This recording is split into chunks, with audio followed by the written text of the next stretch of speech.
రాష్ట్రంలో ఉష్ణోగ్రతల తీవ్రత రోజు రోజుకి పెరుగుతున్నాయి. కానీ రాజకీయ వేడి కూడా అదే స్థాయిలో ఉంది. మరి కొద్ది రోజుల్లో దాదాపు 10 రోజుల్లోనే ఎలక్షన్లు పోలింగ్ జరగబోతుంది. ఈ సమయంలో ఆంధ్రప్రదేశ్ మొత్తం ఎవరికి వారే సర్వే.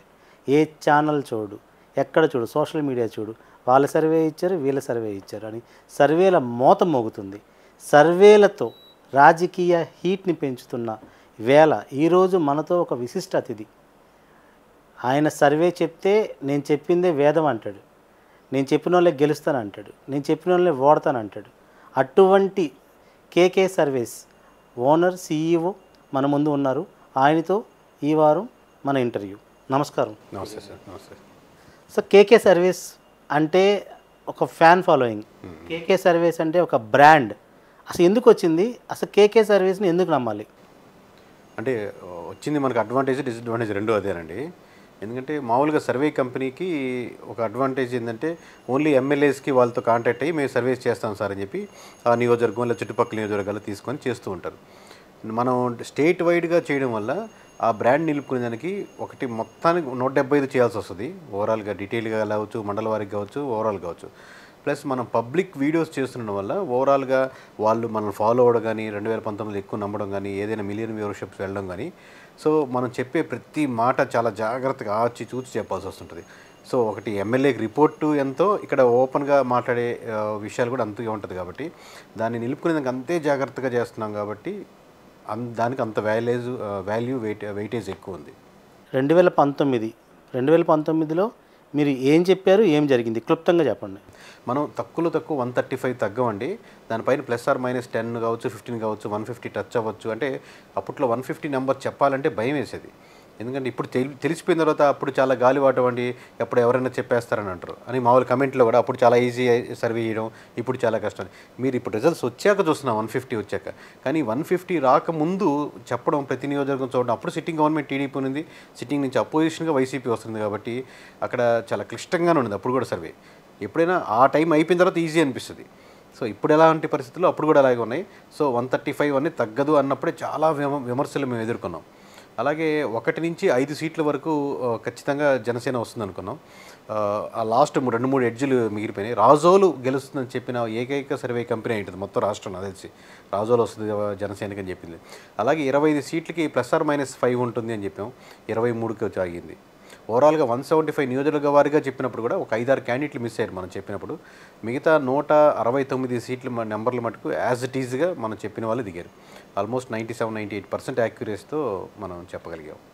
ఓకే. సో 2019లో మీరు చెప్పిన రిజల్ట్స్ అప్పటి నుంచి మీ ఫాలోవర్స్ 2024లో మీ రిజల్ట్స్ కోసం చాలా ఆత్రంగా, చాలా తీవ్రంగా ఎదురు చూస్తున్నారు.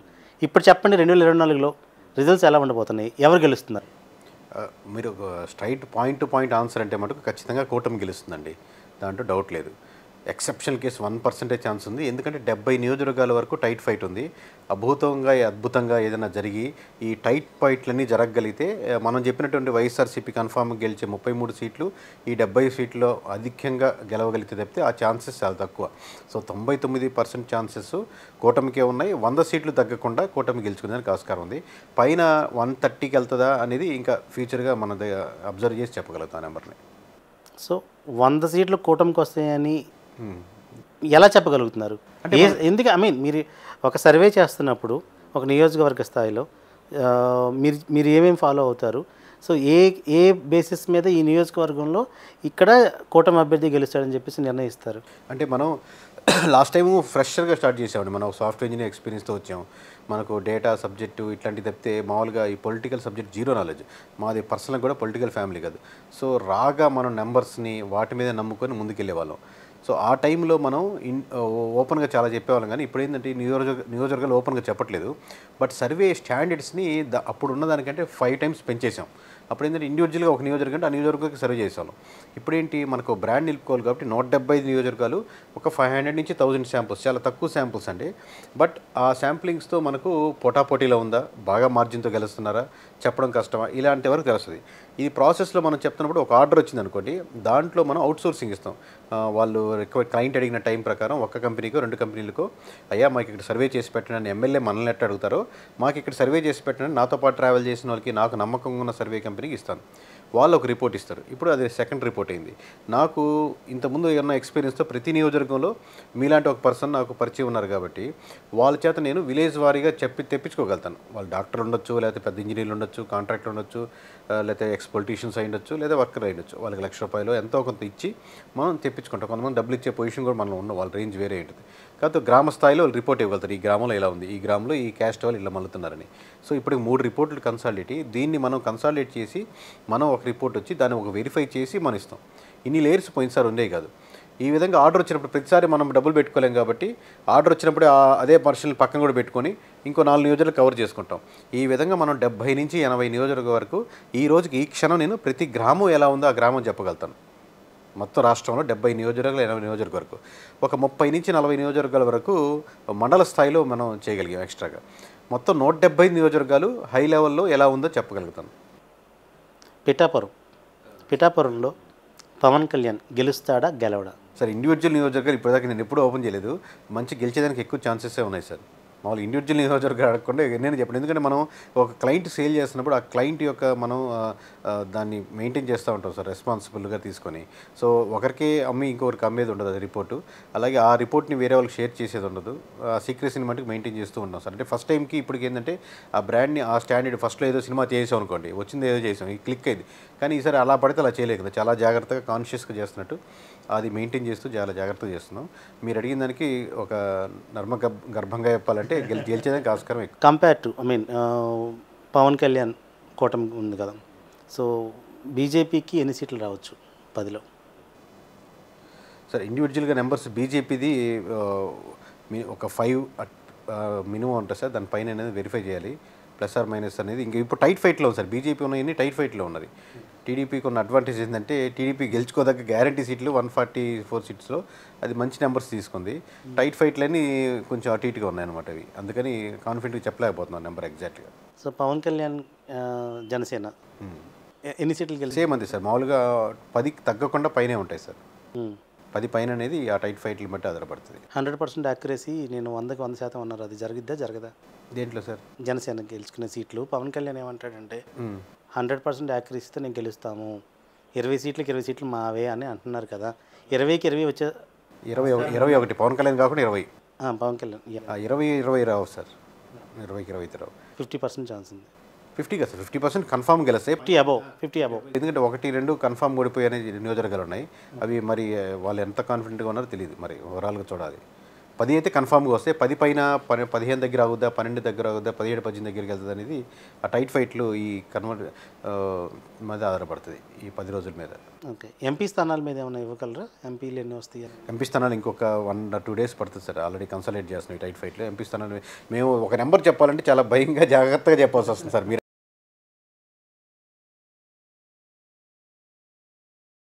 కానీ ఫేవర్ ఏదైతే మీరు అసెంబ్లీ గురించి చెప్పారో మేజర్ స్థానాలు కూటమికి వస్తాయి సార్. మేజర్ స్థానాలు ఎంపీ కూడా కూటమి కూడా ఒక ప్లస్ ఆర్ మైనస్ 20కి 1 or 2 తగ్గకుండా వస్తాయి. ఇప్పటికైతే ఆ నెంబర్ మీకు చెప్పాలి కాబట్టి ఓవరాల్గా అది ఎంత అనేది కరెక్ట్గా నేను ఇంకా చెప్పగలుగుతాం. 20కి తగ్గకుండా ఉంటాయి. ఎందుకని కేకే అనేది ఒక బ్రాండ్ అంటారు మీరు? Why it is a brand? దాని వెనకాల ఎఫర్ట్ సార్. మామూలు కేకే అంటే బ్రాండ్ అంటే నేను కేకే అంటే నేను ఇండివిజువల్ కేకే అని మా ఉద్దేశం కదా సార్. ఇప్పుడు కేకే అనే సర్వీస్ అనే సంస్థ ఇంతమంది మేము టీం వర్క్ చేస్తూ ఇంతమంది నమ్ముతూ దాన్ని ప్రజలు కూడా అంతమంది నమ్ముతున్నారు కాబట్టి అది బ్రాండ్గా కన్వర్ట్ అయిందని. ఆ బ్రాండ్ పేరు పొరపాటు నాదే పెట్టుకున్నాం కాబట్టి కేకే అనేది నాది కేకే అనేది.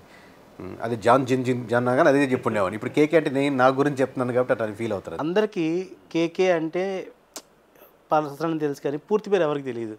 ఏంటి మీ పూర్తి పేరు ఏంటి? కిరణ్ కొండేటి సార్, కిరణ్ కొండేటి. దాన్ని మేము సాఫ్ట్వేర్లో ఉన్నప్పుడు ఏమవుతుందంటే కిరణ్ అనే పేర్లు చాలా వాడుగా రెగ్యులర్గా ఉంటాయి. అదే పేరుతో మా దాంట్లో ఇంకో పేరుతో ఉంటే మాకు ఒక మేనేజర్ ఉంటే ఆయన ఫస్ట్ టైం కేకే అని పిలిచారు. ఈ సౌండింగ్ కూడా బాగుంది కేకే అనేది, ఎందుకు మనం ఇదే కంటిన్యూ చేయకూడదు అని చెప్పి అలా కేకే అనేది కంటిన్యూ చేశాను. ఎందుకని సాఫ్ట్వేర్ ఎందుకు వదిలేసి ఎందుకని ఈ ఫీల్డ్లోకి వచ్చారు? అంటే నాకు ఒక రెగ్యులర్ ఫార్మాట్, రెగ్యులర్ జాబ్స్ చేసేదానికి ఇక్కడ మనస్తత్వం ఉండలేని పర్సన్స్ చాలామంది ఉంటారు కదా సార్. ఇప్పుడు సాఫ్ట్వేర్లో చాలా చేసేవాళ్ళు చాలామంది అలాగే ఉంటారు. అయితే నేను ఒక స్టెప్ తీసుకున్నాను. మామూలుగా ఇంత స్టెప్ తీసుకున్నాను, ఇంత సక్సెస్ అయ్యాను, ఇంత కష్టపడ్డాను అని చెప్పేది కాదు. కానీ మామూలుగా నేను ఈ ఓవరాల్ ఎక్స్పీరియన్స్తో చూసి వేరే వాళ్ళకి చెప్పేది ఏంటంటే, హాయిగా జాబ్ చేసుకొని హాయిగా సాయంత్రం ఉండి నెట్ఫ్లిక్స్ సినిమాలు చూసుకొని వీకెండ్ ఇంటికి ఉండే బ్రహ్మాండం వస్తుంది. ఎందుకంటే ఇది టార్చర్ జీవితం అనమాట. ఓవరాల్ ఈ సెక్షన్ అంతా నేను చూసింది. అది సుఖమైన జీవితం తర్వాత వచ్చాక అర్థమైంది. ఒక బ్రాండింగ్ వచ్చింది, పేరు వచ్చింది, కానీ దాంట్లో ఉన్నంత ఎంజాయ్మెంట్ వీకెండ్ వచ్చే హాలిడే హాయిగా ఉండేది. ఇప్పుడు మామూలుగా ఎక్కడ ఏ ఊర్లో ఉంటున్నామో తెలియదు, ఇంకో గంటలో ఎక్కడ ఉంటున్నామో తెలియదు. చేసే వాళ్ళకి జర్నీ, ట్రావెలింగ్, ఫాలోవర్స్ కనపడతాయి, కానీ ఆ ఫ్యామిలీ లైఫ్ను దూరం అవుతుంటాం, లేకపోతే వీకెండ్ కానీ ఏదైనా కానీ అది దూరంగా ఉంటున్నాం. సర్వేలు అంటే నార్మల్గా ఒక క్యూరియాసిటీ వచ్చింది, కానీ ఇప్పుడున్న సర్వేల్లో ఫేక్ సర్వేలు చాలా ఉన్నాయి. అంటే అరే ఇంత డబ్బు తీసుకో, నువ్వు ఇది చెప్పేసే, ఈ ఫిగర్ చెప్పేసి, వీళ్ళు గెలుస్తారని చెప్పేసి ఇంత అమౌంట్ ఇస్తాం అనేవి పుట్టగొడుగులా పుట్టుకొచ్చేసాయి. దానితో సర్వేల మీద ఒక రకమైన అభిప్రాయం జనాలకు ఉంది. అది ఇవన్నీ ఫేక్ సర్వేలు రాబాయ్, ఎవడు నిజమైన సర్వేలు చేయరు. ఇటువంటి పరిస్థితుల్లో మీరు ఎట్లా మీరు చెప్పింది దానికి చిన్న కరెక్షన్ సార్. అసలు మామూలుగా ఫేక్ సర్వేకి డబ్బులు ఎవరెవరు, ఇప్పుడు ఫర్ సపోజ్ ఒక ఎక్స్ అనే పర్సన్ ఎవరికి తెలియదు, అది అతను చెప్పిన ఎవరు నంబర్ అనుకోండి, దానికి ఎవరు వచ్చి ఏ పార్టీ డబ్బులు ఇవ్వదు. దానికి రెప్యుటేషన్ ఉంది, ఎంతో కొంత వాళ్ళు చెప్తే నమ్ముతారు, ఒక సెక్షన్ని తను ఇంపాక్ట్ చేయగలుగుతారు అని చెప్పినప్పుడు ఆబ్వియస్గా వాళ్ళని ప్రెజర్ చేయడానికి, వాళ్ళని మభ్యపెట్టేదానికి ఆఫర్ చేస్తారు. ఆ ఆఫర్ నాకు వచ్చింది, నన్ను కూడా మభ్యపెట్టేదాన్ని ట్రై చేస్తారు, లేదా ఫోర్స్ చేయాలి. ఇప్పుడు ఎప్పుడైనా కానీ ఉంటుంది నాకు. ఎందుకంటే ఒక లెట్స్ అజ్యూమ్ 1,00,000 మంది నమ్ముతున్నారు అనుకోండి, final end of the day millions of వ్యూవర్షిప్లో కేకే బాగా చెప్తాడని 1,00,000 మంది నమ్మారు అనుకోండి. వాళ్ళ పర్స్పెక్టివ్ ఏంటంటే ఆ 1,00,000 మంది ప్రభావితం అవుతారు కదా ముందుగానే. లేదా ఊర్లో ఒక అతను చూస్తూ, అరే మన ఊర్లో ఆల్రెడీ పార్టీ, మన నియోజకవర్గంలో ఆ పార్టీ ఓడిపోతుంది అన్నప్పుడు ఆ వ్యక్తి పోయి వేరే పార్టీలో జాయిన్ అవుతాడు. ఎంత శాతం పక్కన పెడదాం, ఒకరా ఇద్దరు అనుకుందాం. ఆ విధంగా ప్రతి గ్రామంలో ఒక్కరైనా కానీ 10,000 గ్రామాల్లో 10,000 కుటుంబాలు మారినా కానీ ఎంతో కొంత ఒక పార్టీకి అన్ఫేవర్గా ఉంది కదా. సో అది నమ్మే వాళ్ళు ఆ సర్వే కంపెనీని ఫోర్స్ చేయడానికి, ఇన్ఫ్లుయెన్స్ చేయడానికి ట్రై చేస్తారు. ఎంత ఆఫర్ చేశారు? అది అమౌంట్ చాలా పెద్ద అమౌంటే సార్ మామూలుగా. కాకపోతే మామూలుగా నాకు బాధ వేసింది, లేచి వెళ్ళాలనిపించినప్పుడు. మరి నిజాయితీని ఎన్ని నమ్ముకోను, హాయిగా తీసుకోనంటే బ్రహ్మాండంగా ఉంటుంది. కానీ ఇప్పుడు మన మనసులో, మన మైండ్లో ఇద్దరు రావణాసుడు రాముడు ఇద్దరు ఉంటున్నట్టు. సో ఒక పక్క ఏమో తీసుకోనంటే బాగుండేదని మనసు కూడా గుంజుతుంటుంది. కానీ మనం నడిచిన పాతు మన నడవాల్సిన మార్గానికి నాంది పలుకుద్ది అంటారు కదా. అట్లాగా లేదు, మనం ఇప్పుడు రోజులు అలాగే ఉన్నాం, ధర్మం అంటే పట్టుకున్నాం, అట్లాగే వెళ్దాం, కొంచెం ఈ టఫ్ జాబులే ఇదే ఉంటామని చెప్పి. ఆబ్వియస్గా అప్పుడు టీడీపీ వాళ్ళు బాగా తిట్టేవాళ్ళు, ఇప్పుడు వైసీపీ వాళ్ళు తిడుతున్నారు, అంతే తేడా. కానీ నాకున్న అడ్వాంటేజ్ అంటే sir, 80 to 90% majority people even నా నెంబర్ తప్పైనా నేను తప్పవాళ్ళని కోరుకుంటున్నాను, మీరు కరెక్ట్గా చెప్తారు అన్న కామెంట్లే ఎక్కువ ఉంటాయి మీరు ఓవరాల్గా చూస్తే. అవును, యాక్చువల్గా ఇది ఉండవల్లి గ్రామంలో మనకి ఇప్పుడు ఇంటర్వ్యూ జరుగుతుంది. ఉండవల్లి గ్రామంలో కూడా కొంతమంది పర్టికులర్గా మీకు ఫ్యాన్స్ ఉన్నారు. కేకేని మేము 2019 నుంచి ఫాలో అవుతున్నాము, ఆయన వీడియోలు చూస్తాము, ఆయన సర్వేలు చూస్తూ ఉంటాము అన్న ఒక సెక్షన్. ఇండివిజువల్గా కనెక్ట్ అయిన వాళ్ళు ఎక్కువ మంది ఉన్నారు సార్. పర్సనల్గా ఇండివిజువల్గా ర్యాపో మెయింటైన్ చేసి నేను ఎప్పుడు ఫోన్ చేసినా మాట్లాడతాను, 24/7 అవైలబిలిటీ ఉంటాను, ఇప్పుడు చిరాకు పడను, అంతకంటే బిజీగా ఉంటారని మళ్ళీ కాల్ చేస్తానని చెప్తాను. సో అట్లాగా వాళ్ళకి ఇంటర్వ్యూలో ట్రూగా చెప్పడము, లేకపోతే నెంబర్ కరెక్ట్ అవ్వడం, రకరకాల కారణాల మీద మనలాగే అనిపిస్తున్నాడు ఇడేడో అన్నట్టు ఆ కనెక్షన్ అయితే ఏర్పడింది చాలామందితో. సో సర్వేల్లో ఇలా ఫ్యాబ్రికేటెడ్ అయ్యే అవకాశాలు ఉన్నాయి అంటారు? ఉంటాయి సార్, 100% ఉంటాయి. మరి జనాలు మీరు చూసే సర్వేల్లో నాకు బాగా తెలుసు కాబట్టి అది 90% సర్వేసు వాళ్ళు ఏం ఇండివిజువల్గా అనలేము, వాళ్ళు ప్రభావితం ఎందుకు చెందారు వాళ్ళకి రీజన్స్ వల్ల. కానీ 90% అవి నాట్ రైట్ సార్. ఫేక్ అని పదం ఆడచ్చు, బట్ అట్లాగా. ఓకే, ఇప్పుడు ఒక సర్వే చేస్తారు, మీరు సర్వే చేస్తున్నప్పుడు ఏ బేసిస్ మీద చేస్తారు? ఇప్పుడు అంతా పాలిటిక్స్ అంతా క్యాస్ట్ అండ్ మనీ రెండు డిపెండ్ అయ్యి ఉన్నాయి. ఇప్పుడు మనీ ఖర్చు పెట్టేవాడు గెలుస్తాడా, క్యాస్ట్ బేసిస్ మీద గెలుస్తాడా? మీ ఒపీనియన్ ఏంటి? మనీ క్యాస్ట్ రెండుటి బేస్ మీద ఓన్లీ దాని మీద గెలవడం కష్టం సార్. అది మామూలుగా పార్టీలు కూడా క్యాండిడేట్లు చూసేటప్పుడు ఆ క్యాండిడేట్ మొహం చూసుకొని ఒక 10,000 ఓట్ బ్యాంకింగ్ అని వస్తుందనే క్యాండిడేట్ కోసం ఎదుగుతుంటారు. మేజారిటీ ఓట్ బ్యాంకింగ్ ఒక పార్టీకి ఉంటుంది సార్. అది దాంట్లో లోపల క్యాస్ట్ అనేది ఒక యాడెడ్ అడ్వాంటేజ్. కానీ ఒక క్యాస్ట్తోనే గెలవాలనుకుంటే ఇప్పుడు మనకున్నటువంటి ఒక సపోజ్ వైఎస్ఆర్సీపీ, టీడీపీ తీసుకుందాం, అది హార్డ్లీ బిలో 5% ఉన్న క్యాస్ట్లే. సో మిగతా 95% అబ్బా మా ఖమ్మాన్ని గెలిపించాలి, అబ్బా మా రెడ్డి గారిని గెలిపించాలని చెప్పి మిగతా క్యాస్ట్ అనుకోరు కదా. అలా అనుకుంటే ఆ క్యాస్ట్లు ఇప్పటికీ అంతరించిపోయి ఉండాలి. లీడర్షిప్ని నమ్ముతారు, వాళ్ళు వెళ్ళిన పాత్రను నమ్ముతారు. దాని క్యాస్ట్ అనేది యాడెడ్ అడ్వాంటేజ్ అవుతుంది, లేదా వాళ్ళ కమ్యూనిటీ వాళ్ళు కొంచెం బలంగా దాని గురించి గెలిచేదానికోసం ట్రై చేస్తుండొచ్చు. క్యాస్ట్ అనేది మనీ అనేది జనాలు అనుకునేట్టు ఫైనల్ సెక్షనే సార్. మెయిన్గా వాళ్ళు లీడర్ నడిచే విధానం, నమ్మకం చూపించే విధానం, పార్టీ ఎలా ముందుకు తీసుకెళ్తున్నారు, వీటిలన్నిటి ఫ్యాక్టర్ మీద నేను అపోజిషన్ నిలబడతాను అని నిలబడేది. లాస్ట్ టైం వైఎస్ఆర్సీపీ అపోజిషన్ అన్ని సంవత్సరాలు గట్టిగా నిలబడింది, ఎన్ని కష్టాలు వచ్చినా. ఈసారి టీడీపీ ఎన్ని కష్టాలు వచ్చినా నిలబడింది. రైటో రాంగో వాళ్ళ మేనిఫెస్టోలు నచ్చకపోవచ్చు, బట్ ఆ దృఢమైన సంకల్పంతో లీడర్ని నమ్మితే దానికాల కొంతమంది సెక్షన్ ఆఫ్ ప్రజలు నిలబడతారు. ఓకే. సో మీ సర్వే చేస్తున్నప్పుడు మీ యొక్క ప్రయారిటీస్ ఎలా ఉంటాయి? అంటే ఒక అభ్యర్థి గెలుస్తాడు లేదా ఓడిపోతాడు అన్న దగ్గర టాప్ 5 క్వాలిటీస్ చెప్పండి. అంటే మీరు అన్నారు అభ్యర్థికి చరిష్మా ఉందా, పార్టీకి చరిష్మా ఉందా, ఎంత ఓటింగ్ బ్యాంక్ ఉంది, ఇలా వేసుకుంటూ వెళ్తే ఫస్ట్ టాప్ 5 క్వాలిటీస్ ఏం కావాలి? అంటే కొన్నిసార్లు అభ్యర్థి చాలా మంచివాడైనప్పటికీ, డబ్బు బాగా ఉన్నప్పటికి కూడా, లేదా మంచి పార్టీ నుంచి పోటీ చేస్తున్నప్పటికి కూడా ఈ ఫ్యాక్టర్స్ అన్ని నేను చెప్పబోయే 5 ఫ్యాక్టర్స్ ఉన్నా కానీ ఓడిపోతారు సార్. ఎందుకంటే అవతల కాంబినేషన్స్, ఈక్వేషన్స్, ఇప్పుడు మీరు ఇక్కడ కూటమి చూసుకోండి. కూటమి అభ్యర్థి లెట్స్ అజ్యూమ్ ఒక అభ్యర్థి నెగిటివ్ అభ్యర్థి ఉన్నాడు, దాని అపోజిట్లో ఉండే వైఎస్ఎస్ అభ్యర్థి పాజిటివ్ అభ్యర్థి ఉన్నాడు. కానీ అక్కడ కూటమి కావడం వల్ల పార్టీ తాలూకు నెగిటివిటీ, ఇప్పుడు 5 సంవత్సరాల పరిపాలనలో చూసిన నెగిటివిటీ ఆ అభ్యర్థి మోయాల్సి వస్తుంది. పార్టీ తాలూకు నెగిటివిటీని అభ్యర్థి లేపలేడు. ఎక్సెప్షనల్ కేసు, రేర్ పొజిషన్లో. కానీ ఇన్ జనరల్గా పార్టీని ఆ నియోజకవర్గంలో వద్దనుకుంటున్నారంటే అతను వచ్చే పార్టీని పూర్తిగా మార్చలేడు. ఒక 2%, 5% దాన్ని కన్వర్ట్ చేయగలుగుతారు. కానీ సో మెయిన్ పార్టీ యొక్క తాలూకు విధానాలే ఎక్కువ మన సర్వేలో కానీ ఎక్కువ ఉంటుంది. ఇతను యాడెడ్గా +or-5 చేయగలుగుతాడా లేదనేది ఫ్యాక్టర్స్ ఇంక్లూడ్ చేస్తుంటాం. సో వేవ్ అంటారు, ఒక వేవ్ లాస్ట్ టైం వచ్చినప్పుడు వైసీపీ వేవ్ వచ్చింది కాబట్టి పార్టీని మోసారు ప్రజలు. ఆ టైంలో ఇప్పుడు మీరనే క్యాండిడేటే ఆ 150 నియోజకవర్గాల్లో దాదాపు 60-70 నియోజకవర్గాలు ఎక్కడ నిలబడ్డా రాజేష్ అనే వాళ్ళు గెలిచుండేవాళ్ళు. దానికి ఇర్రెస్పెక్టివ్ సంబంధం లేదు సార్, పార్టీ ఆ వేవ్ ఉంటే. ఇప్పుడు యాక్చువల్లీ ఆ పార్టీ ఏ పార్టీకి వేవ్ లేదు. ప్రజలంతా జగన్మోహన్ రెడ్డిని ఓడించాలని, లేదా ప్రజలంతా చంద్రబాబు నాయుడు గారు గెలిపించాలని, లేదా ప్రజలంతా చంద్రబాబు నాయుడు ఓర్పించాలని, జగన్మోహన్ రెడ్డి గెలిపించాలి, అలాంటిదే లేదు. ఈక్వేషన్స్, కాంబినేషన్స్, ఫ్యాక్టర్స్ అవి ఎక్కువ దోహదపడుతున్నాయి. సో ఈక్వేషన్స్ అన్నారు కదా, మీ పాయింట్ ఆఫ్ వ్యూలో ఈక్వేషన్స్ చెప్పండి. మేజర్ ఈక్వేషన్స్ ఏంటి? మేజర్ ఈక్వేషన్స్ ఫస్ట్ టర్నింగ్ కరువు పాయింట్ వచ్చేసి జనసేన, బీజేపీ, టీడీపీ కలవడం సార్. ఆ టైంతో ఫస్ట్ టైం మనం, ఇప్పుడు నేను ఏదో కంపెనీ పెడదాం అనుకుంటున్నాను, మీరు పెట్టుబడి పెడతారని నాకు ఫోన్ చేసి చెప్పారనుకోండి, నేను ఇంకా మీరు నుంచి నాకు రూపాయి కూడా రాలేదు, బట్ స్టిల్ నాకు రాజేష్ గారు ఒక 10 crores నేను ఒక కంపెనీ పెడదామంటే ఇన్వెస్ట్ చేద్దామని చెప్పి, అంటే నా సైకాలజీ, నా బ్రెయిన్ ఏంటంటే పక్క రోజు యాక్టివేట్ అయిపోయింది. నేను కంపెనీ పెట్టేసాను ఫీలింగ్లో గెలిపాను, రేపు పొద్దున్న నా సెటప్ రెడీ అయిపోతుందని. ఒకసారి నేను 10% ముందుకు వెళ్ళిపోయిన తర్వాత మీరు వెనక్కి వెళ్ళాక నేను ఇంకా ఆగను, ఏదో ఇంకొకరు పట్టుకునేదని ట్రై చేస్తాను కదా.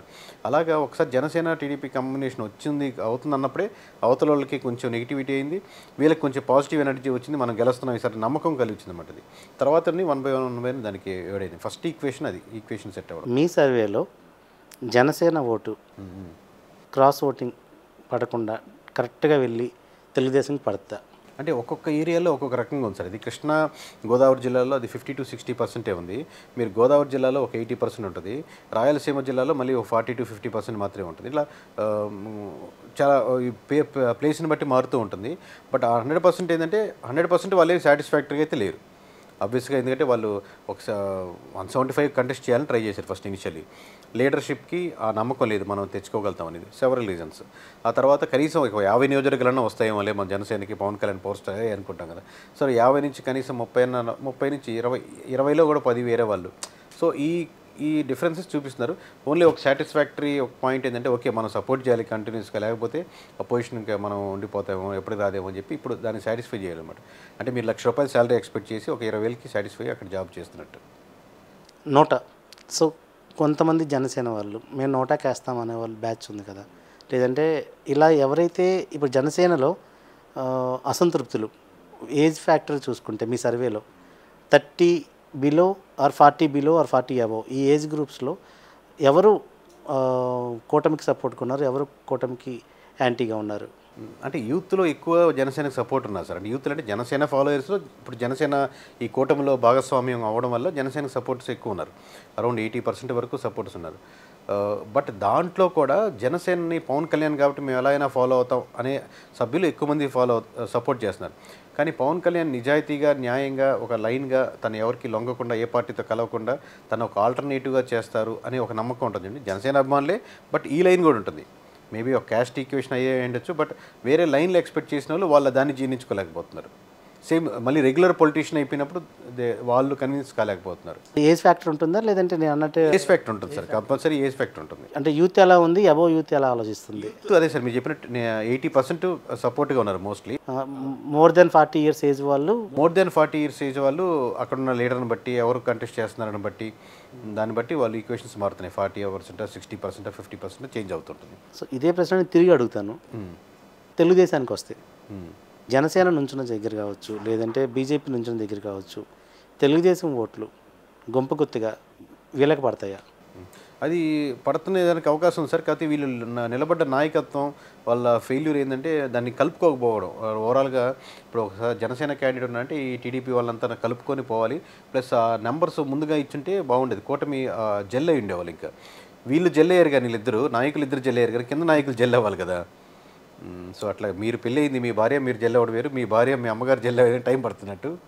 It will take some time sir. ఆ టైం అంత ఫ్యాక్టర్ అట్లీస్ట్ అదృష్టం ఏంటంటే కొంచెం టైం కలిసి వచ్చింది, ఒక 40 days 50 days వీళ్ళకి. సో అంత లోపల ఈ జల్లింగ్ జరుగుతూ ఉంది. సో 70 to 80% అయితే కన్వర్ట్ అవుతుంది. 70 to 80% ఎక్కడైనా ఇష్యూస్ ఉన్న దగ్గర 1 or 2 చోట్ల ఆగుతుంది కానీ మోస్ట్లీ కన్వర్ట్ అవుతుంది. కాబట్టే ఈ మినిమం 10 seats దాటి అది 15 దాకా వెళ్ళచ్చు, లేకపోతే ఇంత రిజల్ట్ వచ్చినది కాదు. ఇప్పుడు ఉన్న ఎలక్షన్స్ 2019 ఎలక్షన్స్ చూశారు, మీరు సర్వే చేశారు. వైసీపీకి 150 seats వస్తాయని మీరే చెప్పారు, అదే జరిగింది. ఇప్పుడు ఎలక్షన్స్ చూస్తున్నారు, కూటమి వస్తుందని మీరే బహిరంగంగా ఓపెన్ స్టేట్మెంట్ ఇచ్చేశారు ఇప్పుడు.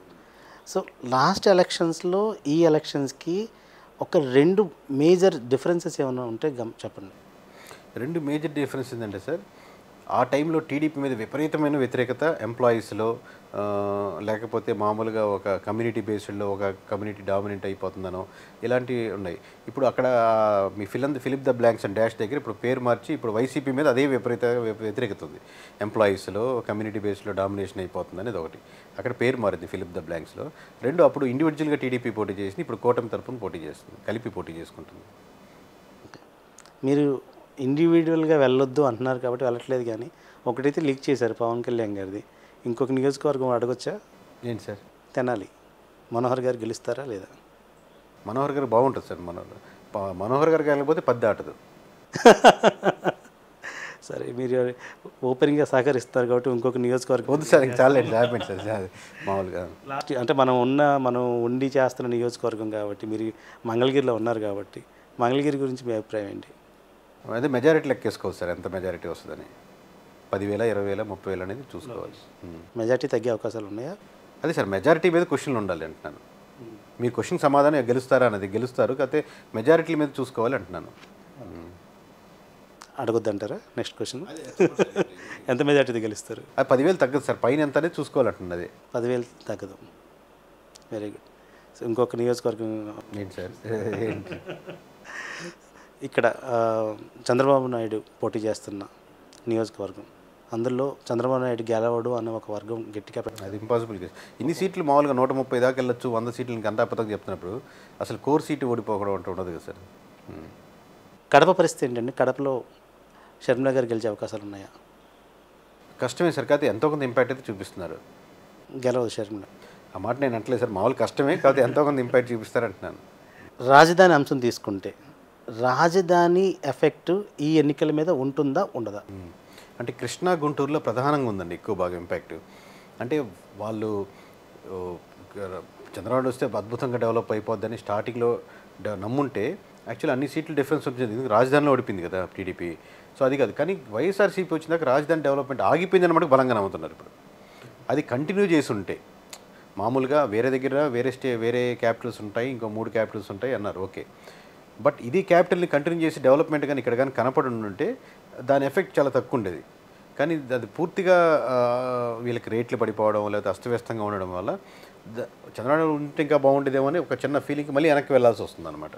సో ఖచ్చితంగా కృష్ణా జిల్లా, గుంటూరు జిల్లాలో మటుకు దాని ఎఫెక్ట్ 100% ఉంది. రేపు రిజల్ట్స్లో మీకు కనపడుతుంది. ఈ రాజధాని ఎక్కువగా ఇప్పుడు కమ్యూనిస్టులు చాలా అగ్రెసివ్గా ప్రచారాలు చేస్తున్నారు. మంగళగిరిలో కావచ్చు, ఎవరైతే ఇండియా కూటమితో కమ్యూనిస్టులు వస్తున్నారో వాళ్ళు చెప్పేది ఏంటి అంటే నరేంద్ర మోదీ అనేవాడు 2014లోనే రాజధానికి ఒక చెంబుడు నీళ్లు, ఒక గుప్పెడు ఇసుక మట్టి ఇచ్చిపోయాడు. రాజధానికి 2014లో సపోర్ట్ చేయలేదు, 2019లో సపోర్ట్ చేయలేదు, అలానే కొన్ని అంశాలు విశాఖ ఉక్కు దగ్గర నుంచి ఈ కేంద్ర ప్రభుత్వ విధానాల మీద వాళ్ళు తూర్పార పడుతున్నారు. సో మోదీ వల్ల రాజధానికి ఇంకా 2024లో కూడా ఏం ప్రయోజనం లేదని చెప్తున్నారు. సో ఈ ఇంపాక్ట్ ఏమైనా ఉంటుందా, కూటమి మీద పడిద్దా? కూటమి అంటే ఇప్పుడు ఎట్లా ఉండదండి సార్, మనకు బీజేపీతో అసోసియేషన్ లేని పార్టీ అంటే మనం ఎత్తుకోవాల్సి వస్తుంది ఏపీలో. ఆల్మోస్ట్ వైఎస్ఆర్సీపీ అయినా, టీడీపీ అయినా, లేకపోతే జనసేన అయినా మనం జుట్టు బీజేపీ చేతిలో పెట్టి నువ్వు పట్టుకో ఫాస్ట్గా భరిస్తానన్నట్టుందన్నమాట. సో అది పట్టుకున్నంతసేపు మనం ఎలా ఫాస్ట్గా భరిస్తాం అంటే అతను సపోర్ట్ లేకపోతే పరిగెత్తలేమన్న అభిప్రాయానికి అన్ని పార్టీలు వచ్చాయి, directly or indirectly. But equations పరంగా వస్తే ఆబ్వియస్గా కొన్ని కమ్యూనిటీ, ఇప్పుడు క్రిస్టియన్ కమ్యూనిటీ కానీ, ముస్లిం కమ్యూనిటీ కానీ ఈ ఓట్ బ్యాంకింగ్ ఆబ్వియస్గా దూరం అవుతుంది. సో అది ఆ ఎఫెక్ట్ ఉన్నా పర్లేదు, మాకు మీ సపోర్ట్ కావాలని కూటమి వెళ్ళింది. ఆ ఎఫెక్ట్ నేను వదులుకొని కానీ మిమ్మల్ని వదులుకోనని వైఎస్ఆర్సీపీ ప్లాన్ చేసింది. సో ఇప్పుడు బీజేపీ వల్ల అంత ఇంపాక్ట్ లేదంటారు ఓవరాల్గా ఇంపాక్ట్ పార్టీ మీద గెలుస్తుంది కదా, బీజేపీ సపోర్ట్ తీసుకున్నా సరే కూటమి గెలుస్తుంది కాబట్టి 2 వర్గాలు దూరం అయినాయి. అంటే వాళ్ళకి ఒకసారిగా ఇప్పుడు మీకు బీజేపీ అసోసియేటెడ్ వల్ల ఒక లాభం ఏంటంటే సార్, స్టేట్లో కంప్లీట్గా వైఎస్ఆర్సీపీ ఫేవర్గా ఉన్నటువంటి డిపార్ట్మెంట్స్ ఒకసారి బీజేపీ తోడవగానే ఇప్పుడు ఈక్వల్గా రెండింటిని పార్టీస్ వస్తున్నాయి. అది మీకు రేపొద్దున ఏరియా ఏ రకంగా అయినా ప్రలోభ పెట్టేదానికో లేకపోతే పంచేదానికో ఇంకో రకం కావచ్చు. ఒక పెద్ద పార్టీ అసోసియేషన్తో ఉన్నప్పుడు డిఎస్పీ క్యాడర్ నుంచి ఎస్పీ క్యాడర్ వరకు ఈ క్యాడర్ అంతా ఓవరాల్గా సపోర్టింగ్ టు కూటమి and YSRCP both in same way. ఒకప్పుడు ఏంటంటే పార్టీ ఎవరైతే గవర్నమెంట్లో ఉన్నారో వాళ్ళకే సపోర్ట్గా ఉండేది. So first of all mental strength వచ్చిందనమాట, మనం చేయగలుగుతాం, ముందుకు వెళ్తాం, మనకేం ఇబ్బంది లేదని. సో ఆ స్ట్రెంగ్త్తో ఎలా ముందుకెళ్తూ ఉంది 1 by 1. సరే సార్, ఇప్పుడు మనం ఇన్ని మాట్లాడుకున్నాం కదా, అసలు వైసీపీకి ఈ క్రేజ్ తగ్గడానికి అంటే 2019 ఎన్నికల్లో 150 సీట్లు వచ్చి ఇప్పుడు ఆ క్రేజ్ తగ్గి గవర్నమెంట్ ఫామ్ చేయలేకపోవడానికి గల కారణాలు ఏంటి? చేతులారా చేసుకున్న మిస్టేక్ సార్. దాంట్లో ప్రధానంగా ఎవరు ఊహించింది ఏంటంటే నవరత్నాలు లేకపోతే అష్టరత్నాలు కాదు, ప్రధానంగా చేసిన మిస్టేక్ ఏంటంటే అండర్ మైండ్ ఇది. రోజు ఒక వ్యక్తి ఆఫీస్కి వెళ్తూ లేకపోతే ఇంట్లోనో లేకపోతే ఒక ఊరు నుంచి ఒక ఊరు ట్రావెల్ అవుతూ ఒక బండి మీద వెళ్తున్నప్పుడు రోడ్డు సరిగ్గా కనపడదు, రోడ్డు సరిగ్గా గొంతులు ఉంటాయి. ఇదొకటి. ఆ రోడ్ అనే ఇష్యూ రోజు మారుమోగుతూ ఉందన్నమాట గొంతులు అనేది. దాన్ని ఇంకా పబ్లిసిటీ చేసిన వేరే విషయం. బట్ దానికి మొత్తానికి కారణం వైఎస్ఆర్సీపీ కాకపోవచ్చు. మేబీ ఇప్పుడు last time 5th year elections చేస్తే 2 సంవత్సరాలకి బిల్డింగ్ కూలిపోదు కదా sir. So obviously TDP also favourable, దానికి రీజనబుల్. బట్ ఆ టైంలో మళ్ళీ బిల్లులు కొని ఇచ్చేసి ఆ బిల్లులు పాస్ కాక మళ్ళీ బిల్లుల వైపు సెక్రటరీలు తిరిగి లేకపోతే వాళ్ళ దగ్గర తిరిగి ఇప్పుడు మళ్ళీ కొత్తగా రోడ్లు ఇస్తామన్నా కానీ తీసుకునే పరిస్థితిలో కాంట్రాక్ట్ లేరు. బట్ అవన్నీ అనవసరం కదా పార్టీలకి, మరి ప్రజలకి. ముఖ్యంగా ఈ ప్రభుత్వంలో రోడ్లు దారుణంగా ఉన్నాయనేది ప్రతిరోజు ఇంపాక్ట్ అయ్యింది. అలాగే మందు విషయం, క్వాలిటీ ఆఫ్ మందు, క్వాలిటీ ఆఫ్ తను అనుకున్న రేటుకి దొరకలేదని ఈ అంశం ఎఫెక్ట్ పడింది. హ్యూమన్ టచ్ ఎక్కడో దూరం అయ్యారు. మెయిన్ ఇంకో ప్రధానమైన రీజన్ ఏంటంటే లాస్ట్ 4 yearsలో జగన్మోహన్ రెడ్డి గారు అప్పుడొక వారం ప్రతి జిల్లాలో స్టే చేస్తూ నెలల తరబడుకుంటే హ్యూమన్ రిలేషన్స్తో కనెక్ట్ ఉండి లీడర్స్తో, సబ్ లీడర్స్తో, మండలవారీ లీడర్స్తో కనెక్ట్ ఉంటే వాళ్ళు ఇంకా ఫోర్స్గా తిరుగుతుంటారు. అడ్వర్టైజ్ చేసుకోవడంలో చాలా వీక్ అయ్యారు చాలా విషయాల్లో. ఇప్పుడు సచివాలయం ఉన్నారు, సచివాలయంని ప్రాపర్గా అడ్వర్టైజ్ చేసుకోవడంలో వీక్ అయ్యారు. ఇద్దరు ఏంటంటే జగన్మోహన్ రెడ్డి అనేవాడు ఎప్పటికీ రాకూడదు అనేది వీళ్ళు, చంద్రబాబు నాయుడు వస్తే నాశనం అయిపోద్ది ఇది అడ్వర్టైజ్ చేస్తే కానీ పాలసీ మేకింగ్లో, పాలసీ విధానాలుగా వెళ్ళకపోయారు. 2019లో ఆయన రావడానికి కారణం జనాల్లో ఉండి తిరగడమే, ఇప్పుడు రాకపోవడానికి కారణం జనాల్లో లేకపోవడమే. ఆ టచ్ ఉంటే మిగతా కవర్ చేసి ఉండేవాళ్ళు. మన గొడవలు వస్తున్నా మీతో రోజుని మేము కలుస్తూ ఉంటే మాట్లాడుతుంటే నేను మీకు 10,000 రూపాయలు తర్వాత ఇస్తాడులే, రోజు కలుస్తున్నాడు కదండి, ఇవ్వకుండా దూరంగా ఉన్నాడు, ఇస్తాడో లేదో మళ్ళీ ఒకసారి అడుగుదామని ఉంటుంది. టచ్ ఉంటే ఆ చిన్న చిన్న కోపాలు తగ్గుతాయి. దాని లేకపోవడం వల్ల 1%, రోడ్డు లేకపోవడం వల్ల ఇంకో 1%, మందు వల్ల ఇంకో 1%, అపోజిషన్ గవర్నమెంట్ ఎంప్లాయీస్ వల్ల ఇంకో 1%, ఇట్లా 1% అయ్యి మొత్తానికి ఒక 78% డిఫరెన్స్ వచ్చినా ఆశ్చర్యపోనక్కర్లేదు. సో కమింగ్ టు జనసేన మీరు చూస్తూ ఉన్నారు కాబట్టి 2019లో జనసేన చూశారు, 24లో జనసేన చూస్తున్నారు కాబట్టి జనసేన గురించి మీ కామెంట్ ఏంటి? వాళ్ళు గ్రోత్ ఉందా, అక్కడ వేసిన గొంగలు అక్కడే ఉందా? అంటే గెలిచి ఓడుతుంది సార్ జనసేన. మామూలుగా ఇప్పుడు మనకు సర్వానంద్ మీ సినిమాలు చూస్తుంటారు, సర్వానంద్ సినిమాలు చాలా డిఫరెంట్గా ఉంటాయనేది ఒక అభిప్రాయం. మామూలుగా అతను బాగా చేసండి.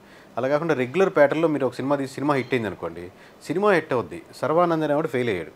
అంటే సర్వానంద్ అంటే ఫర్ ఎగ్జాంపుల్ తీసుకుంటున్నా, ఆయన కమెంట్ చేయడం కాదు. సో ఒక యూనిక్ హీరో యూనిక్ సినిమాలు తీసుకుంటే రొటీన్ సినిమాలకి వెళ్తే సినిమా క్లిక్ అవుద్ది, కానీ పీపుల్ తన నుంచి ఎక్స్పెక్ట్ చేసే సెట్ ఆఫ్ ఆడియన్స్ లూజ్ అవుతారు. అలాగే ఇప్పుడు జనసేన 10 సీట్లు వచ్చినా 15 సీట్లు వచ్చినా ఎక్కువ సీట్లు వచ్చాయి, కానీ పవన్ కళ్యాణ్ రొటీన్ పాలిటిక్స్ డిఫరెంట్గా ఉంటాడు, భిన్నంగా చేయగలుగుతారు. ఈ డబ్బులు పంచకపోవడం కానీ లేకపోతే డబ్బున్న క్యాండిడేట్కి ఇవ్వకపోవడం కానీ ఇలాంటివి కాకుండా మామూలుగా చాలా డిఫరెంట్గా అనుకున్న లైన్లో ప్రజలకు చేసి ఊరిని ఫ్రీ పథకాలు పంచుకొని డిఫరెంట్గా వెళ్తాడు అన్న సెక్షన్ ఎవరైతే ఫాలో చేసి గట్టిగా ఉన్నాడో డిఫరెంట్ వాళ్ళు రావాలి అనేది ఆ సెక్షన్ లైన్ మిస్ అయిపోయింది. అందుకని గెలిచి ఓడుతుంది అంటున్నాను. చంద్రబాబు నాయుడు గారు జైలుకి వెళ్ళటం ఏంటి అసలు? ఇప్పుడు చంద్రబాబు నాయుడు మీద సింపతి వేవ్ ఉందంటారా? Because he went to the jail, తన జైలుకి వెళ్ళడం వల్ల సింపతి వేవ్ అయితే ఇప్పుడు లేదు సార్. ఇప్పుడైతే ఈ మూమెంట్లో సింపతి లేదు. బట్ ఆ టైంలో ఎలక్షన్స్ అరెస్ట్ చేసిన టైంలో ఆ కరువు ఉపయోగపడింది మీకు. ఆ టైంలో మీరు 32, 33 మార్కులతో ఫెయిల్ అయినప్పుడు, ఇప్పుడు నేను 10th క్లాస్ ఎగ్జామ్ రాసి ఆ ఒక్క 2-3 రోజులు మదన పడిపోతారు. ఒక్క మార్క్ వచ్చింటే పాస్ అయ్యేవాడిని, ఒక్క మార్క్ వచ్చింటే పాస్ అయిపోయినవాడిని. అది మొత్తం మీ జీవితం మీద ఎఫెక్ట్ అయ్యి ఉండకపోవచ్చు. సో అట్లాగా ఆ కరువు ఒక్కసారి ఊపు తెచ్చుకోవడానికి టీడీపీ వాళ్ళకి ఒకసారి కనెక్టెడ్ ఉండడానికి, అంటే ఆ ఆక్రోశాన్ని ఒక స్ట్రీమ్ లైన్ చేయడానికి, జనాలు అన్ని నియోజకవర్గాల్లో బలం తెచ్చుకోవడానికి జనాలు వస్తున్నారు కాబట్టి ఈ సమీకరణాలు మనకు అడ్వాంటేజ్ అవుతాయి అని నమ్మేదానికి అది బాగా దోహదపడింది. ఆ కరువు మటుకు వైఎస్ఆర్సీపీ చేతులారా ఇచ్చినాయి. Not in the right time అనమాట. అది ఇఫ్ యూ వాంట్ అరెస్ట్ అమ్మని యూ కెన్ స్టార్టింగ్ ఎర్లీ డేస్లోనే అరెస్ట్ చేసేసి ఉండొచ్చు. బట్ నిజంగా చెప్పాలనుకుంటే లాస్ట్ ఇంకా 3 నెలలు 4 నెలలు తెలుగుదేశానికి యువరాజు నారా లోకేష్. సో మీరు కూడా తన్ని ఒక 10 సంవత్సరాల నుంచి క్లోజ్గా అబ్జర్వ్ చేస్తూ ఉన్నారు. ఏంటి ఆయనలో ఏం తేడా చూస్తున్నారు 19కి 24కి? ఆబ్వియస్గా తనలో కూడా కరువు ఉందండి ఆయనలో. ఏంటంటే ఇనిషియల్గా చాలా మామూలుగా అవమానాలు పడ్డారు, ఇబ్బందులు పడ్డారు. ఆబ్వియస్గా ఆ ట్రోలింగ్కి మామూలుగా వెనక్కి అడిగి ఉండొచ్చు, ముందు అడిగి 2 ఆప్షన్స్ ఉంటాయి. ఇంకా చాలే మనం బ్యాక్ స్టెప్లో ఉండాలి అనుకునేది. మామూలుగా బేసిక్ ఇప్పుడు మీరు కేటీఆర్ గారు చూస్తుంటారు. కేటీఆర్ సహజంగా మంచి వక్త. ఇప్పుడు లోకేష్ గారు అంత వక్త కాదు, మామూలుగా తెలుగే సరిగ్గా మాట్లాడలేని పొజిషన్ నుంచి వచ్చారు. సో ఇప్పుడు అద్భుతమైన వక్తలాగా మారిపోయారని నేను అన్నా, కానీ అట్లీస్ట్ దాని మీద కమెంట్ల వరకు తగ్గించుకోగలిగే స్టేజ్కి వెళ్ళారు. ఆబ్వియస్గా బాడీ షేమింగ్ చాలా విపరీతంగా జరిగింది. ఇలా ఉన్నారు, అలా ఉన్నారు, అలా ఉన్నారండి. దాన్ని కన్వర్ట్ చేసుకోగలిగారు. అపోజిషన్లో ఎప్పుడైనా ఉన్నప్పుడు లీడర్ ఎప్పుడు డెవలప్ అవుతాడు, ఎనీ లీడర్. ఇప్పుడు వైఎస్ఆర్సీపీ జగన్మోహన్ రెడ్డి ఇంత డెవలప్ అయ్యేదానికి, ఇంత చరిష్మా రావడానికి ఒకసారి ఛాన్స్ ఇద్దామని చూసిన దానికి కూడా అపోజిషన్లో తను నిలబడగలిగారు. అలాగే ఇప్పుడు మా నారా లోకేష్ గారు కూడా అపోజిషన్లో నిలబడగలిగారు. 4 సంవత్సరాలు తిరగడం, చేయడం, పార్టీ నిలబెట్టుకోవడం చేయడంలో. సో అప్పుడు ఒక నార్మల్ చంద్రబాబు నాయుడు కొడుకు నుంచి నారా లోకేష్ అనే ఒక లీడర్గా తయారయ్యేదానికి ఆ పాత్రలో ఉన్నారు. ఇక 100% లీడర్ అయిపోయారని అన్న కానీ, బట్ ఆన్ ది వేలో వెళ్తున్నారు. షర్మిలారెడ్డి ఫ్యాక్టర్ ఇండియా కూటమి ద్వారా కాంగ్రెస్ని ఆంధ్రప్రదేశ్ తీసుకొచ్చి అన్ని నియోజకవర్గాల్లో దాదాపు ఆమె పోటీ చేస్తుంది అభ్యర్థిని పెట్టి. సో కమ్యూనిస్టులను తీసుకుంది, సిపిఐ, సిపిఎం, ఆప్, అలానే ఎవరైతే కాంగ్రెస్ వాళ్ళు కలుస్తారో వాళ్ళందరినీ తీసుకొని పోటీకి వెళ్తుంది. ఏంటి ఇంపాక్ట్ ఉంటుంది దానివల్ల? ఎవరికి నష్టం? షర్మిలా వల్ల ఏమన్నా జగన్మోహన్ రెడ్డి నష్టపోతున్నాడా? ఎవరికి నష్టమే సార్, దానివల్ల ఎవరికి లాభం లేదు. బట్ ఇండివిజువల్గా చూసుకుంటే అసలు మామూలుగా ఫేడ్ అవుట్ అయిపోయి సంబంధమే లేకుండా ఉన్నటువంటి ఒక పర్సన్ ఆంధ్రప్రదేశ్లో మళ్ళీ వచ్చి ఇంతమంది ఒక బజ్ క్రియేట్ చేసి, ఇంటర్వ్యూలో మీరు అడిగే ప్రతి ఇంటర్వ్యూలో షర్మిలా ఇంపాక్ట్ ఉంటుందా అని అడిగే బజ్ క్రియేట్ చేసి, ఇన్ని నియోజకవర్గాలు ఇంతమంది క్యాండిడేట్లకి ఒక ఆల్టర్నేటివ్ మనకు సీట్ లేదా, ఓకే కాంగ్రెస్లో ఉంటుంది మనకు సీటు అనుకుని ఆ బజ్ క్రియేట్ చేసిన దాంట్లో 100% సక్సెస్ అయ్యారు. దాంట్లో అసలు కాంగ్రెస్సే లేదనుకున్న దానికి లీడర్లు పోటీ చేసేదానికి ఎవరు దొరకటరా అనుకునేదానికి లీడర్లు దొరికారు, ఇంతమంది పోటీ చేసేదానికి రెడీగా ఉన్నారనేది ఒక ఆల్టర్నేటివ్ లైన్ క్రియేట్ చేయగలిగారు. ఓవరాల్గా ఎండింగ్లో ఎప్పుడు మీరు నియోజకవర్గ స్థాయిలో ఎవరు గెలుస్తారు, ఏ పర్సన్ గెలుస్తారని ఎప్పుడు ప్రకటిస్తారు? అది లాస్ట్ ఎలక్షన్స్ అయిపోయిన June 4 అనుకుంటున్నారు కాబట్టి అందరూ ఆ June 3 ఏదో లాస్ట్ డేట్ ఎలక్షన్ కమిషన్ చెప్పిన రోజే ప్రకటిస్తాం సార్. అప్పుడు నియోజకవర్గాల వైజ్గా ఉంటాం. అప్పుడు దాకా హై లెవెల్లోనే చెప్తూ ఉంటాం. అంటే మేము ఇక్కడి నుంచి కూడా మామూలుగా ఓవరాల్గా ప్రతి కంట్రీలో, ప్రతి స్టేట్లో దీన్ని విస్తరించాలి అనే రకరకాల డిస్కషన్లు జరుగుతున్నాయి. సో అందుకని ఆ బ్రాండింగ్లోనే వెళ్దామని ఒక idea sir. So not only confine to only Andhra Pradesh, Telangana కాకుండా అన్ని రాష్ట్రాలకి ఇప్పుడు నెంబర్ అనేది ఎక్కడైనా నెంబరే సార్. మీకు హైట్ కొలిస్తే మీరు తెలుగు వాడైనా, తమిళ వాడైనా, బీహార్ వాడినా మీ హైటు 5'8" అయితే 5'8" అందరి దగ్గర ఉంటుంది. సో ఎక్కడైనా ఇండియా మొత్తం ఇదే సమీకరణాలు, ఇదే ప్యాటర్న్, ఇదే ఎలక్షన్స్. మేబీ చిన్న భాషా లాంగ్వేజ్ తేడా ఉంటుంది అంతే. So why don't we take to all over India అనే ఒక ఆలోచన ఉంది. సో అందుకని ఆ బ్రాండింగ్ని అలాగే కాపాడుకుందాం, చిన్న ఏదో చేసినట్టు చేయకుండా నేను అక్కడ వీళ్ళు గెలిచేస్తారు, ఇక్కడ వీళ్ళు గెలిచేస్తారని కాకుండా ఒక పద్ధతిగా చేసుకుంటూ వెళ్దామని ఒక ఆలోచన. విజయవాడ పశ్చిమలో సుజనా గారు గెలిచే అవకాశాలు ఉన్నాయా? విజయవాడ పశ్చిమతో తూర్పు సెంట్రల్ అటు చెప్పలేం, కానీ ఓవరాల్గా 3ట్లో 2 కన్ఫామ్గా టీడీపీ గెలుస్తారు. ఒక టఫ్ ఫైట్లో ఉంది. ఇదండి ఈ వారం మన కేకే గారితో మన స్పెషల్ ఇంటర్వ్యూ. మరి కొద్ది రోజులు వెయిట్ చేస్తే ప్రతి నియోజకవర్గంలో ఎవరు గెలుస్తారు, ఎవరు గెలవరు, ఆయన అన్నట్టే తగ్గేదేలే, నేను డిసైడ్ చేస్తాను, మేము చెప్పినోడే గెలవాలా, మేము లేదా ఓడాలా అనే స్టేట్మెంట్తో కేకే గారు మన సర్వేలు రిలీజ్ చేస్తారు. అతి కొద్ది రోజులు మాత్రం వెయిట్ చేయండి. ప్రతి నియోజకవర్గం వారీగా ఆయన రిజల్ట్స్ త్వరలోనే మన ముందుకి ఉంచబోతున్నారు. మరొక వారం మరొక విశిష్ట అతిథితో మళ్ళా కలుద్దాం. Until then bye bye. Thank you.